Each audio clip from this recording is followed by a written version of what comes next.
Hi friends, welcome to my channel. ఈ video RCB versus RR match preview. So RCB అయితే పేకల్లోతి కష్టాల్లో కూరుకుపోయింది. ఎందుకంటే కంటిన్యూస్గా ఈ సీజన్లో వాళ్ళు లాస్ట్ 3 మ్యాచెస్ ఓడిపోవడం జరిగింది. ఆర్ఆర్ విషయానికి వస్తే ఆర్ఆర్ మంచి ఫామ్లో మంచి జోష్లో ఉంది. ఈవెన్ వాళ్ళ 5 బ్యాట్స్మెన్స్ ఎవరైతే ఉన్నారో బట్లర్ అండ్ జస్వాల్ వీళ్ళు సరిగా ఆడనప్పటికీ కూడా వాళ్ళు మ్యాచెస్ విన్ అవ్వగలుగుతారు because of their middle order. Parag బాగా ఆడటం జరుగుతుంది and at same time bowling unit కూడా మంచి సపోర్ట్ అయితే ఇస్తుంది. మ్యాచ్ డిఫెండ్ చేసుకోవడానికి స్కోర్ డిఫెండ్ చేసుకోవడానికి మంచి సపోర్ట్ అయితే వాళ్ళ బౌలింగ్ యూనిట్ చాలా కన్సిస్టెంట్గా వికెట్స్ తీయడం కానీ అన్నిట్లోనే బాగుంది. లాస్ట్ 2 మ్యాచెస్ చూసుకున్నట్టయితే వాళ్ళ సైడ్ నుంచి బర్గర్ 2 వికెట్స్ తీశాడు లాస్ట్ 2 మ్యాచెస్లో.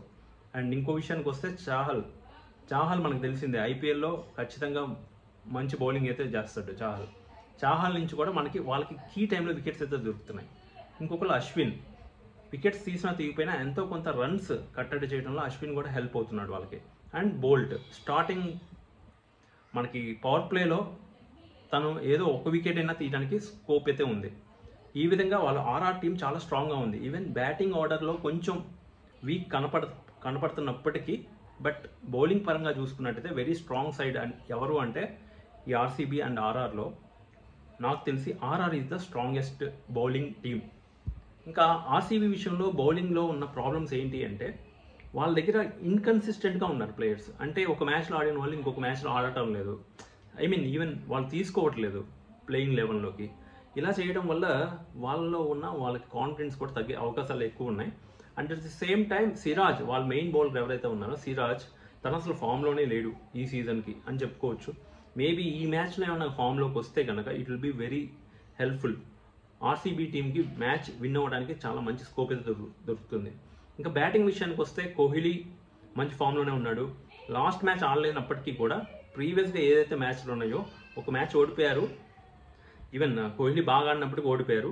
అది కాకుండా ఇంకొక మ్యాచ్ విన్ అయ్యారు. కోహ్లీ ఆడటం వల్ల విన్ అయ్యారు.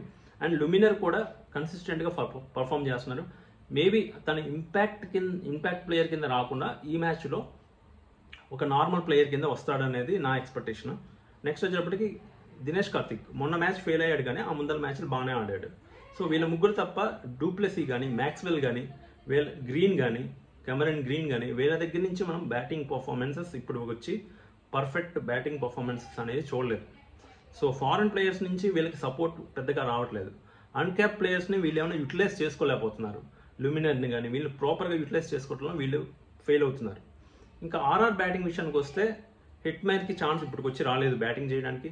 నెక్స్ట్ వచ్చేటప్పుడు హిట్ మ్యాన్ని లాస్ట్లో అలా ఉంచుకొని బాగా లేట్గా పంపిస్తున్నారు అనేది నా ఫీలింగ్. అండ్ హిట్ మ్యాన్ కనుక ఇంకొంచెం కరెక్ట్ టైంలో కనుక బ్యాటింగ్ వచ్చినట్లయితే లాస్ట్ డెత్ ఓవర్స్లో కొంచెం స్కోర్ వాళ్ళు ఇంకా ఎక్కువ కొట్టే ఛాన్సెస్ అయితే ఉన్నాయి ఆర్ఆర్కి. ఇంకా స్టార్టింగ్ పవర్ ప్లే విషయంలో కొంచెం ఫెయిల్ అవుతున్నారు.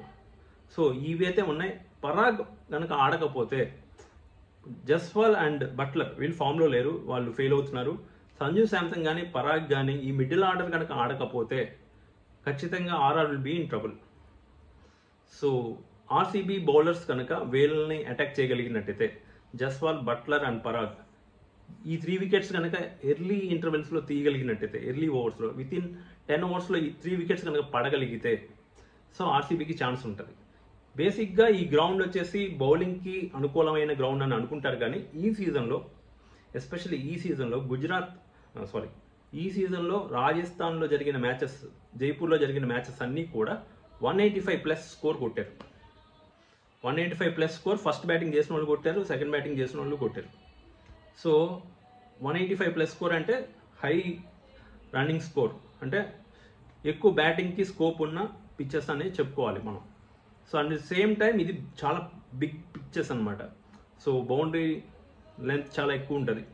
సో దీంట్లో పవర్ హిట్టింగ్ స్లో బాల్స్ వేయడం వల్ల ఆర్సీబీని కట్టడి చేసే టాక్టిక్స్ వాళ్ళు ఖచ్చితంగా యూజ్ చేస్తారు. అండ్ ఈవెన్ చాహల్కి వికెట్స్ పడే ఛాన్సెస్ చాలా ఎక్కువ ఈ గ్రౌండ్లో because long length. So second batting చేసే వాళ్ళు కనుక హై స్కోర్ చేసే క్రమంలో షార్ట్స్ కనుక ట్రై చేసినట్లయితే రజత్ పట్టిడర్ కానీ రావత్ కానీ ఇలాంటి వాళ్ళకి బ్యాటింగ్ వచ్చి వాళ్ళు లాస్ట్లో గేమ్ ఫినిష్ చేయాలన్న పరిస్థితులు వచ్చినప్పుడు చాహల్ లాంటి వాళ్ళకి దొరికేసే అవకాశాలు ఎక్కువ ఉన్నాయి. అది ఓవరాల్గా చూసినట్టయితే ఈ మ్యాచ్ ఆర్సీబీ ఫ్యాన్స్కి చాలా కీలకమైన మ్యాచ్. ఎందుకు అంటే కోహ్లీ ఒక్కడు పర్ఫార్మెన్స్ ఇస్తే సరిపోదు, కోహ్లీతో పాటుగా బౌలింగ్ డిపార్ట్మెంట్ కూడా పర్ఫార్మెన్స్ ఇవ్వాలి. And at the same time Maxwell బౌలింగ్లో బాగానే చేస్తున్నాడు, కానీ even we have to expect something from Maxwell also in this game. And du Plessis ఫామ్లోకి వస్తే ఆర్సీబీ 200+ స్కోర్ కొడుతుంది అనటంలో ఎటువంటి అతిశయోక్తి లేదు. ఎందుకు అంటే కోహ్లీ ఫామ్లో ఉన్నాడు, డూప్లెసీ కూడా ఫామ్లోకి వచ్చాడు అంటే కనుక వితిన్ 10-12 ఓవర్స్లో వాళ్ళు మంచి స్కోర్ పుట్ ఆన్ చేయగలరు. ఆ తర్వాత వికెట్స్ పడినప్పటికీ లాస్ట్లో దినేష్ కార్తిక్ ఉన్నాడు, సో మ్యాక్స్వెల్ ఉన్నాడు, కాబట్టి ఈజీగా వాళ్ళు 200 స్కోర్ కొట్టచ్చు. సో ఫస్ట్ బ్యాటింగ్ చేస్తారా, సెకండ్ బ్యాటింగ్ చేస్తారా అంటే ఇక్కడ ఏ బ్యాటింగ్ చేసినా కూడా ఒకటే, పెద్ద డిఫరెన్స్ అయితే ఉండదు ఈ గ్రౌండ్లో. బట్ ఏది చేసినా కూడా బౌలింగ్ డిపార్ట్మెంట్ కనుక తక్కువ రన్స్తో ఫస్ట్ బౌలింగ్ చేస్తే కనుక తక్కువ స్కోర్ నమోదు చేస్తే ఆర్సీబీకి బెటర్. ఎక్కువ స్కోర్ కొట్టారా ఆర్ఆర్, వాళ్ళు ఈజీగా డిఫెండ్ చేసుకుంటారు వాళ్ళ బౌలింగ్ అటాక్తో. సో కాబట్టి మోస్ట్లీ ఈ మ్యాచ్ మనం కీ ఎన్కౌంటర్స్ చూసినట్టయితే పవర్ ప్లేలో బోల్ట్ వర్సెస్ కోహ్లీ, అది చాలా కీ రోల్. అక్కడ కనుక కోహ్లీని కనుక అవుట్ చేయలేక కోహ్లీ కనుక మూవ్ ఆన్ అయ్యాడు అంటే కనుక భారీ స్కోర్ అయితే వెళ్తుంది. అది ఇంకోటి మ్యాక్స్వెల్ వర్సెస్ చాహల్కి మ్యాక్స్వెల్ అవుట్ అయ్యే ఛాన్సెస్ కూడా ఎక్కువే ఉన్నాయి. అండ్ ది సేమ్ టైం కోహ్లీకి సందీప్తో కూడా ఒక మంచి ఎన్కౌంటర్ అయితే నడవబోతుంది. ఇది ఓవరాల్గా చూసినట్టయితే సందీప్ ఈ గేమ్లోకి బ్యాక్ వస్తాడు. Sandeep versus Kohli and Boult versus Kohli, ఈ రెండు కూడా మనకి ఇంట్రెస్టింగ్గానే ఉండబోతున్నాయి. నెక్స్ట్ వచ్చేటప్పటికి బట్లర్ ఫామ్లోకి వస్తాడా అనేది బిగ్గెస్ట్ క్వశ్చన్ మార్క్ కింద ఉంది ఆర్ఆర్కి. బట్లర్ కనుక ఫామ్లోకి వచ్చినట్లయితే వాళ్ళు కూడా భారీ స్కోర్ కొట్టే ఛాన్సెస్ అయితే ఉన్నాయి. 180 అబోవ్ స్కోర్ కొట్టే ఛాన్సెస్ ఈ గ్రౌండ్లో ఉన్నాయి. కాబట్టి గ్రౌండ్ కూడా చాలా పెద్దది, సిక్సెస్ సింపుల్గా వెళ్ళవు, చాలా స్ట్రాంగ్గా కొట్టాల్సిన అవసరం అయితే ఉంది.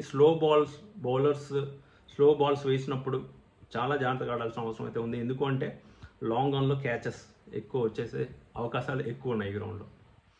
అది ఫ్రెండ్స్, ఇది నా ప్రివ్యూ. సో మీరేమనుకుంటున్నారో కామెంట్ అయితే చేయండి.